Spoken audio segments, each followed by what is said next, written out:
Deputy CM હર્ષ સંઘવીની સૂચનાથી operation delta હાથ ધરવામાં આવ્યું છે। ક્રાઇમ બ્રાન્ચ દ્વારા જુદી જુદી ટીમ બનાવી અલગ અલગ વિસ્તારમાં સર્ચ કરવામાં આવ્યું। 300 જેટલા લોકોની અટકાયત કરવામાં આવી છે।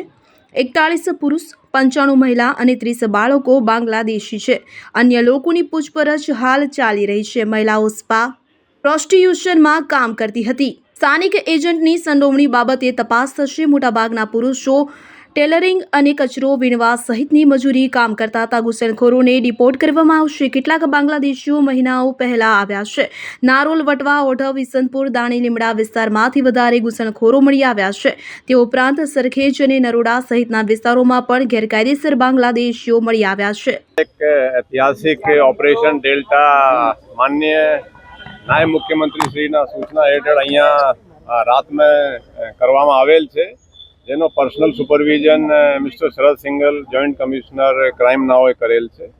એમાં જુદી જુદી ટીમો બનાવી આખા એરિયામાં અમદાવાદ સિટીમાં જે બાંગ્લાદેશીઓ જેનો રહેવાના ક્યાં રહેવાના છે એની હ્યુમન ઇન્ટેલિજન્સ અને અમુક ટેકનિકલ ઇનપુટના આધારે આપણે લગભગ 300 જેટલાને રાઉન્ડ અપ કરી અને અત્યાર સુધી જે કન્ફર્મ બાંગ્લાદેશી મળી ગયા છે એને પૂછપરછમાં એમાં 41 પુરુષ છે, 95 મહિલાઓ અને 30 બાળકો, એટલે કુલ 166 બાંગ્લાદેશી અત્યારે કન્ફર્મ અમદાવાદ શહેરમાંથી આપણે કન્ફર્મ મળી ગયા છે અને અમુક બાકીની પૂછપરછ ચાલુ છે। એમાં કોણ કોણ બાંગ્લાદેશી છે, કોણ નથી એની પણ શોર્ટમાં આપણે જણાવી દેવામાં આવશે। આમાં જે મહિલાઓ છે મોટા ભાગે સ્પામાં થોડું એ પ્રોસ્ટિટ્યુશન વગેરેના એમાં હતી અને જે પુરુષો હતા એ છૂટક મજૂરી, કંઈ કોઈ ટેલરિંગ ને છે, કંઈ કોઈ આ કચરા ઉઠાવવાનું કામ, કંઈ ટાયર પીણવાનું કામ, એ જુદા જુદા મજૂરીવાળા જ કામો આ લોકો કરતા હતા। આપણે પૂછપરછ કરી, અમુક મહિનાઓ પહેલા પણ આવ્યા છે,